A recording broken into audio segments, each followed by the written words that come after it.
Hello welcome to yummy foods. ഇപ്പം ഞാനൊരു carrot cream pudding ആട്ടോ ഉണ്ടാക്കാൻ പോകുന്നത്. നമ്മുടെ വീട്ടിൽ ക്യാരറ്റും വിപ്പിംഗ് ക്രീമും അതുപോലെ കണ്ടൻസ്ഡ് മിൽക്കൊക്കെ ഉണ്ടെങ്കിൽ നമുക്ക് വളരെ കുറച്ച് സമയം കൊണ്ട് തയ്യാറാക്കാൻ പറ്റുന്ന ഒരു പുഡിംഗാണിത്. പിന്നെ അതുപോലെ ഇത് കഴിക്കുമ്പോഴാണെങ്കിലും ക്യാരറ്റ് വെച്ച് ഉണ്ടാക്കിയാണെന്ന് അങ്ങനെ തോന്നുന്നില്ല കേട്ടോ. സോ നമുക്കിത് എങ്ങനെയാണ് തയ്യാറാക്കുന്നതെന്നുള്ളത് നോക്കാം. അതിനായിട്ട് ആദ്യം നമ്മളൊരു നോൺ സ്റ്റിക്കിൻ്റെ പാൻ എടുത്ത് സ്റ്റൗവിൽ വെക്കുക. പാൻ നന്നായിട്ട് ചൂടായതിന് ശേഷം ഒരു 2 കപ്പ് ഇതുപോലെ ചെറുതായിട്ട് ഗ്രേറ്റ് ചെയ്ത് ക്യാരറ്റ് നമ്മൾ ആഡ് ചെയ്ത് കൊടുക്കുക. ക്യാരറ്റിൻ്റെ കൂടെ നമ്മൾ വെള്ളമൊന്നും ആഡ് ചെയ്യുന്നില്ല. അതുകൊണ്ട് ക്യാരറ്റ് ഇതുപോലെ തന്നെ ചെറുതായിട്ട് തന്നെ ഗ്രേറ്റ് ചെയ്യാനായിട്ട് ശ്രദ്ധിക്കുക. നെക്സ്റ്റ് നമ്മൾ ഒരു 1/4 കപ്പ് ഷുഗറാണ് ആഡ് ചെയ്ത് കൊടുക്കുന്നത്. ഷുഗറും കൂടെ ആഡ് ചെയ്തതിന് ശേഷം രണ്ടും കൂടെ നന്നായിട്ട് മിക്സ് ചെയ്യാം. മിക്സ് ചെയ്തതിന് ശേഷം നമ്മളൊരു 5 മിനിറ്റ്സൊക്കെ അത് കുക്ക് ചെയ്യാനായിട്ട് വെക്കുക. ഈ സമയത്തൊക്കെ നമ്മൾ ലോ ഫ്ലെയിമിലാട്ടോ ഇടേണ്ടത്.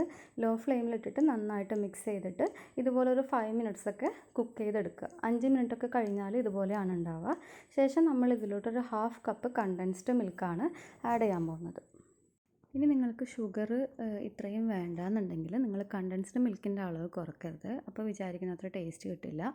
നിങ്ങൾ ഷുഗർ ആഡ് ചെയ്ത് കൊടുക്കുന്ന സമയത്ത് നിങ്ങളത് നിങ്ങളുടെ ടേസ്റ്റിനനുസരിച്ചിട്ട് അഡ്ജസ്റ്റ് ചെയ്ത് കൊടുക്കുക.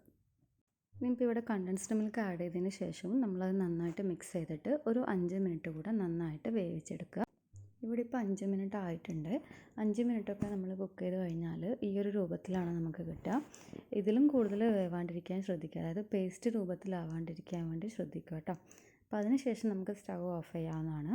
സ്റ്റൗ ഓഫ് ചെയ്തിട്ട് നമ്മളിത് നോർമൽ ടെമ്പറേച്ചറിലോട്ട് ആവാൻ വേണ്ടിയിട്ട് മാറ്റി വെക്കുക.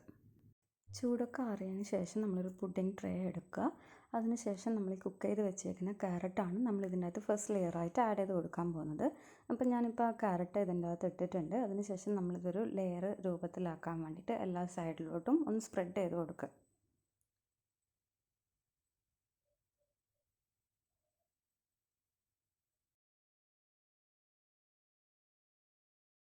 ഫസ്റ്റ് ലെയർ ഇവിടെ റെഡി ആയിട്ടുണ്ട്. ഇനി നമ്മളിതിൻ്റെ ടോപ്പിൽ നട്ട്സ് പൊടിച്ചതാണ് ചേർക്കാൻ പോകുന്നത്. നിങ്ങളുടെ കയ്യിൽ ഏതാണോ നട്ട്സ് അവൈലബിൾ ആയിട്ടുള്ളത് അത് ഏത് വേണേലും യൂസ് ചെയ്യാൻ പറ്റുന്നതാണ്. ഞാനിപ്പോൾ ഇവിടെ ചേർക്കുന്നത് ബദാമും കാഷ്യൂ നട്ട്സും കൂടെ മിക്സ് ചെയ്തിട്ട് പൊടിച്ചെടുത്താണ്. അപ്പോൾ അത് ഈ ക്യാരറ്റിൻ്റെ ടോപ്പിലായിട്ട് നമ്മൾ അതൊന്ന് സ്പ്രെഡ് ചെയ്ത് കൊടുക്കുക. അതിനുശേഷം കുറച്ച് മിനിറ്റ്സ് നമ്മളൊന്ന് ഫ്രീസറിൽ വെച്ചത് സെറ്റ് ചെയ്യാം. നെക്സ്റ്റ് ലെയറായിട്ട് ആഡ് ചെയ്യാൻ പോകുന്നത് വിപ്പിംഗ് ക്രീമാണ്. അപ്പം ഞാൻ എൻ്റെ ഈ പുഡിംഗ് ട്രേൻ്റെ വലിപ്പം അനുസരിച്ചിട്ട് ഒരു 1.5 കപ്പ് ക്രീമാണ് എടുത്തേക്കുന്നത്. അത് എന്നിട്ട് നല്ല ഹൈ സ്പീഡിൽ ബീറ്റ് ചെയ്തെടുക്കുക. ഫ്ലഫി രൂപത്തിലാവുന്നത് വരെ ബീറ്റ് ചെയ്തെടുക്കുക. ബീറ്റ് ചെയ്ത ക്രീം ആഡ് ചെയ്തതിന് ശേഷം നമ്മൾ നമ്മുടെ സെക്കൻഡ് ലെയർ എല്ലാ സൈഡിലോട്ടും ഒന്ന് സ്പ്രെഡ് ചെയ്ത് കൊടുക്കുക.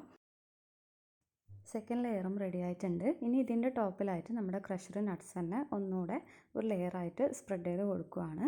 നിങ്ങൾ പുഡിംഗ് ഉണ്ടാക്കുന്ന ക്വാണ്ടിറ്റിക്ക് അനുസരിച്ചിട്ട് നിങ്ങൾക്ക് വേണമെങ്കിൽ ഈ ക്യാരറ്റും ക്രീമും ലെയർ ഇനിയും ഓൾട്ടർനേറ്റായിട്ട് ആഡ് ചെയ്ത് കൊടുക്കാൻ പറ്റും. ഇപ്പോൾ ഇവിടെ ഞാൻ ഒരു ലെയർ മാത്രമേ ചെയ്യുന്നുള്ളൂ. ഒരു ലെയർ ക്യാരറ്റും അതുപോലെ ഒരു ലെയർ ക്രീമും മാത്രമാണ് ഞാൻ ചെയ്തത്. അപ്പോൾ ഞാൻ നേരത്തെ ആ ഗ്രേറ്റ് ചെയ്ത് വെച്ച ക്യാരറ്റിൽ നിന്ന് കുറച്ച് മാറ്റി വെച്ചിട്ടുണ്ടായിരുന്നു ഇതിൻ്റെ ഫൈനൽ ഡെക്കറേഷന് വേണ്ടിയിട്ട്. അപ്പോൾ ആ ക്യാരറ്റും കൂടെ ഗ്രേറ്റ് ചെയ്ത ക്യാരറ്റും കൂടെ ഞാനിതിൻ്റെ ടോപ്പിൽ ആഡ് ചെയ്ത് കൊടുക്കുകയാണ്.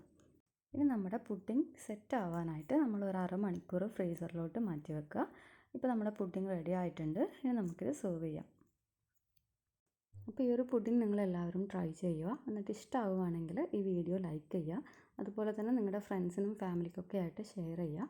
ഇതുപോലുള്ള റെസിപ്പീസിനായിട്ട് നിങ്ങൾ എൻ്റെ ചാനൽ സബ്സ്ക്രൈബ് ചെയ്യാൻ മറക്കരുത്. അപ്പോൾ നല്ലൊരു റെസിപ്പി ആയിട്ട് വീണ്ടും കാണാം. Thanks for watching. ബൈ.